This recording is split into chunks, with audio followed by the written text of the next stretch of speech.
Alam pa dito magti 3 ways pigeon ay gender tayo ngayon, no? So, kita natin kung paano natin malalaman yung ibon, corcock, or hen. So, dito muna tayo sa hen. Kasi may nagtatanong, may nag-comment, no? Kung cock or hen ba, paano malalaman? May nagtanong, may nag-comment. So, ayan, makikita nyo. Ayan. Makikita nyo, possible na hen kasi maliit. Ayan, maliit yung ibon. Ayan yung pakpak niya. And small pigeon lang siya, tapos yung mismong ulo niya, yan, flat lang, wala yung umbok, no? Ayan, makikita niyo, possible hen to kapag ganyan kaliit. Ayan, liit lang. Ayan. So dito naman tayo sa cock. Ayan yung cock. Ito mga kalapatids is cock. Ayan, mapapansin nyo, malaki.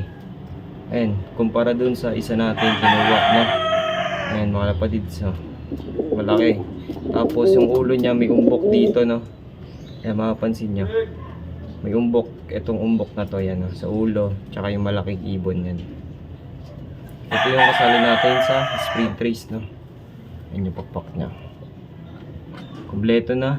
Ay, hindi, kulang pa ng isa to. Kasi naglugon. So, kinarga natin ito. Nakarang hindi na natin na-videoan. Sa Pampanga to, no? Pampanga natin binitaw. Ayan. So sa linggo ay laban ulit ng sprint race. Sana bumilis ulit to, no? Mata ulit tong itim natin. Ito yung galing sa ating paring bunso. Yan, Gunanan. Shoutout sa iyo, pare. So yun yung ibon, cock. Possible cock. Ayan, malaki. So dito tayo sa isang hen. Try natin ito isang hen. Ito yung pares niya. Ayan, tingin ko mangingitlog na to. Yan, sakto yan. Proper for ano, sa ano natin, SDR, kasi wala pa tayong painakay ng SDR, puro NDR pa lang. Yan, may mga singsing tayo na NDR ng NCC tsaka TDFC. So ito, ayan, makikita nyo, ayan, maliit lang. Yan, hen, makikita nyo hen, tas yung ulo nya. Ayan, no? So ito ay hen na BBC. Ayan, makikita nyo, maliit lang. Goods din yung size nya for hen, yan. Kumpara dito, same lang sila. Same lang sila na maliit. Ayan. Ba? Nakikita nyo na hen yung ibon kapag maliit yung katawan nila. Ayan. So dito naman ulit tayo, may papakita ulit ako sa inyong cock. Ayan yung mukha nyan. Kapares ng itim natin. So try natin yung ano. Ayan, tingin ko may ngitlog na to kasi medyo ano siya eh, buka. Ayan. Medyo buka na yung dito niya, sipit-sipitan niya. Yan, panigurado may ngitlog na to. So, ito yung cock.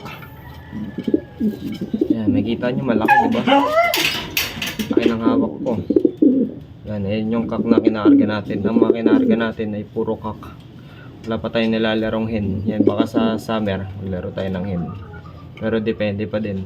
Yan, yung ibon. Kompleto na yung pakpak na ito, yung ganda. Yan. Yan yung pakpak niya mga lapadids. Ito ay possible cock. Yung mapansin nyo malaki kumpara dun sa mga hinawa kong dalawa. Ayan. Laki ng ibon, cock, no?